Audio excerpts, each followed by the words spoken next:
So here we are, and it's 8 weeks to the release of the film, and this week we have a very special guest with us, two very special guests in actual fact. We have Bob Burns and his very special possession, the original King Kong.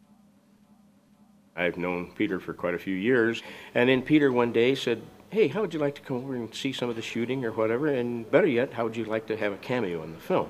Here I am today, looking, well, better than I normally look, as a matter of fact. I don't usually dress this well. We've been married next year's 50 years, and our whole marriage has been fandom and enjoying movies and all the people who make them mostly.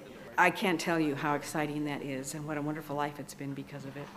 And action!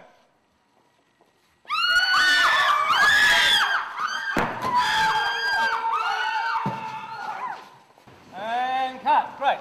The greatest thing about doing the cameo, the way we did it, it was Peter's very last live-action shot for the film. And I'm done. Finished shooting. Woohoo! We're both King Kong fans. In fact, I have the original King Kong puppet that I brought with me to New Zealand to show the Weta people and everybody of how he looked like when he was a young gorilla. Incredible piece of history just contained in what's a very primitive piece of mechanical engineering. It's well made, but it is brilliantly simple. I mean, it's an icon. And to see how he was made, even though he's just a skeleton now, to see how the fingers worked and think that Willis O'Brien did every one of these movements and stuff, and it's an amazing piece. Everybody working very, very hard to complete the film has had a major distraction this week as Bob has been touring all the facilities with the original Kong.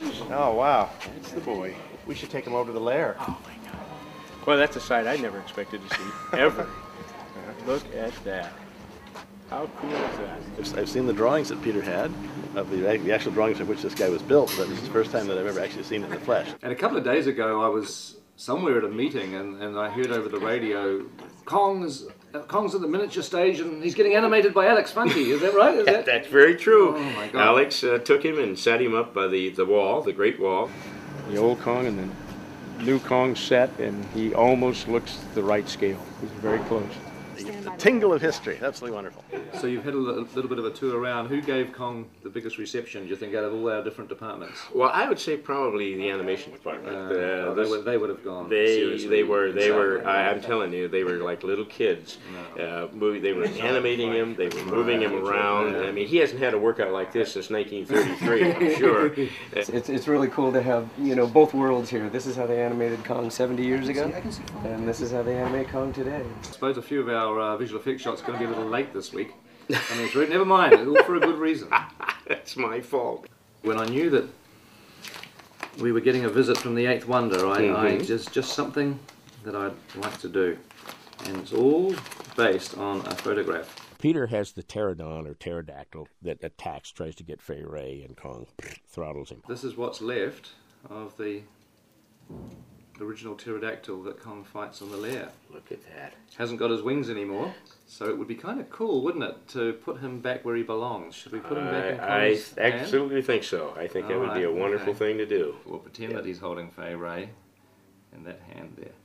And now this shoulder is kind of out, and this elbow is down, and he's got his wrist is turned around. That's the interesting thing. Yeah.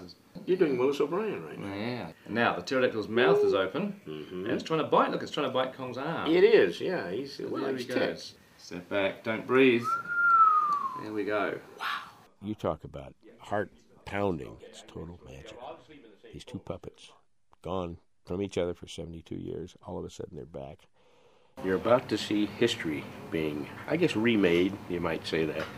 This Kong is going to be reanimated after 70-something years, which has to be some sort of a record for a puppet being animated again.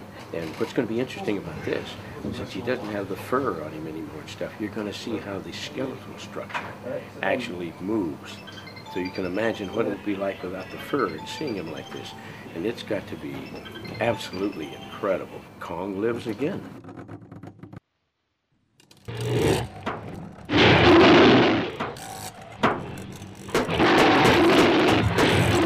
When you're dealing dealing with something like King Kong, it's just way more than being a movie. You know, there's so much history. It was a film that made me want to we all be a do. filmmaker.